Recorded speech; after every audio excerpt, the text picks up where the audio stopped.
Subscribe कीजिए बीना के अवधि गीत चैनल को और बेल आइकन को दबाइए हमारी वीडियो सबसे पहले देखने के लिए।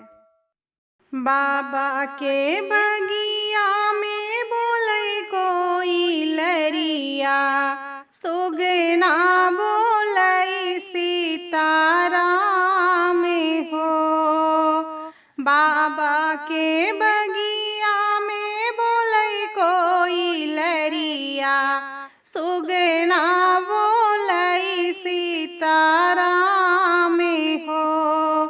घोड़ेबाज घूमई वही घोड़े सरिया, हथिया लवंगिया के डारी हो। वही मड़ुआ में घूमई दुलहेराम, जोड़वा धूमिल होई जाई हो। मड़ए में बैठी है सासू कवन रानी, सुना बेटा अरज हमारी हो।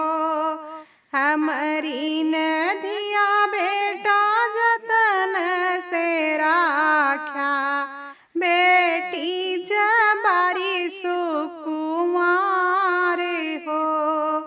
हमारी नदिया बेटा जतन से राख्या, बेटी हमारी बारी सुकुमारी हो।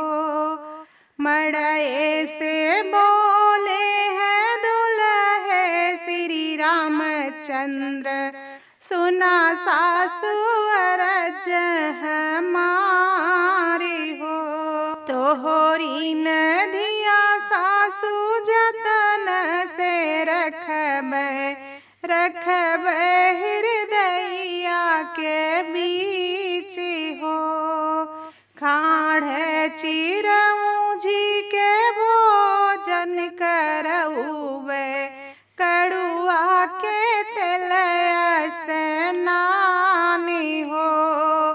खाड़ चिरऊ जी के भोजन करईबे, कड़ुआ के तेलया स्नानी हो। सुरभिन गैया के दूधवा पियईबे, दहिया खियईबे सढ़िया रे हो। सुरभिन गैया के दूधवा पियईबे, दहिया खियईबे सढ़िया रे हो। होरी बिटिया सासु जतन से रखबे, चुनरी धूमिल नाही होई हो। तोहरी बिटिया सासु जतन से रखबे, चुनरी धूमिल नाही होई हो। बीच मड़ुआ रामा से नूरा लगावे, अब सीता होई है पराई हो।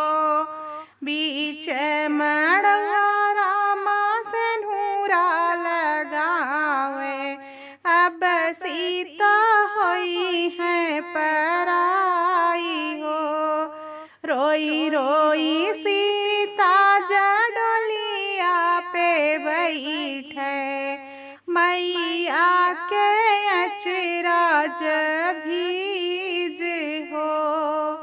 रोई रोई सीता जडोलिया में बैठे, मैया के अचराज भीज हो। एक कोस गई सीता, दुई कोस गई, तीसरे में लगी ग पियास हो।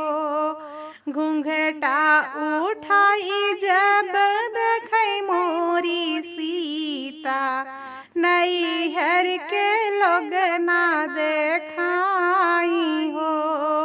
घूंघटा उठाई जब देखई मोरी सीता, सीता नैहर के लोग ना देखाई हो।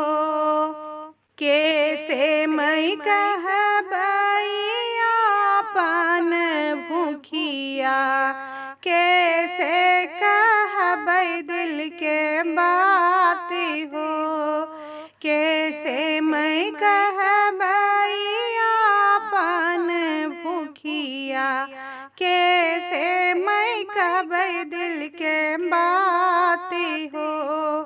घोड़वा चढ़ल आवे दुल्हे श्री रामचंद्र, सीता के लगे समुझाय हो। छूटी गई सीता हो अवध नगरिया, छूटी गए नैहर के लोग हो। छूटी गई सीता हो अवध नगरिया, छूटी गए नैहर के लोग हो। अवधपुर सीता तोहरी नगरिया, ससुरे के लोग तोहरा लोग हो। हमरी नी मैया सीता मुखियानी हरी है, भाभी नी हरी है पियासी हो। हमरी नी मैया सीता मुखियानी हरी है, भाभी नी हरी है पियासी हो। देवरा के संगे सीता हंसुवती आयु, हमसे जाकी हो दिल के बात हो। देवरा के संगे सीता हंसुवती आयु, हमसे जाकी हो दिल के बात हो।